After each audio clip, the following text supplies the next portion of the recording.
పాడతావా? Please 4 lines పాడాలి. అందరికీ నమస్కారం, వేదిక మీద ఉన్న వాళ్ళందరికీ కూడా నమస్కారం. ఫస్ట్ నాకు కోన వెంకట్ సార్ కాల్ చేశారు, మంగ్లీ ఒక సాంగ్ పాడాలి అని చెప్పి.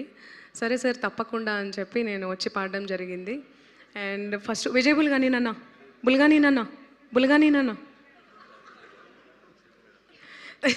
చెప్పు మేడం అట. సో అన్న నాకు 2014 అన్న 15 ఆ 15లో నా వాయిస్ హై పిచ్ ఉంటుందని చెప్పి ఫస్ట్ తేల్చింది అన్న, విజయ్ బుల్గాని నన్న. సో రేలారే రేలా పాడకముందే నీది నాది ఒకే కథ మూవీలో జిమ్మేదారి కోయిలా అని చెప్పి చాలా హై పిచ్లో పాడిచ్చాడు అనమాట ఆ సాంగ్. సో అప్పటి నుంచి వెళ్ళి నాకు అన్న పరిచయము. అన్న మ్యూజిక్ గురించి చెప్పాల్సిన అవసరమే లేదు, చాలా అద్భుతంగా చేశాడు. ఈ సాంగ్లో కూడా ప్రతి ఒక్క పాట అన్నీ కూడా అదిరిపోయినాయి. కంగ్రాచులేషన్స్ అన్న and all the best. And పాట పాడి సార్ గురించి చెప్తా. సో 2 లైన్స్ మీ అందరి కోసం. బ్యాండు బజాయిస్తూ బాజార్లా బ్యాండు అయిపోతాము తొందరలా, వైరల్ గ్యాంగ్ మనది ఫ్యూచర్లా, trend అయిపోవాలా.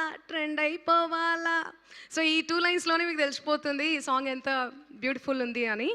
So yeah sir, congratulation sir, thank you so much నన్ను కూడా ఇందులో ఇన్వాల్వ్ చేసినందుకు. ఈ మూవీలో మీ మూవీస్ గురించి నేను చెప్పాల్సిన అవసరం లేదు, అన్నీ కూడా బ్లాక్ బస్టర్సే. Congratulation sir and all the best. And heroines గురించి చెప్పాల్సిన అవసరమే లేదు, కోట్తో మిమ్మల్ని అందరినీ కూడా అలరించారు మూవీతో. సో ఈ మూవీతో కూడా బ్యాండ్ మేళం బజాయించిపోతుంది. So yeah congratulations sir, thank you so much. And Kasarla శ్యామన్న రాశారు ఈ లిరిక్స్. సో కాసర్ల శ్యామన్న గురించి చెప్పాల్సిన అవసరమే లేదు, బ్యూటిఫుల్. ఆయన ఏ సాంగ్ రాసినా కూడా అద్రిపోతుంది, అంతే మోత మోగిపోతుంది. అండ్ నేషనల్ అవార్డు కూడా ఆయన.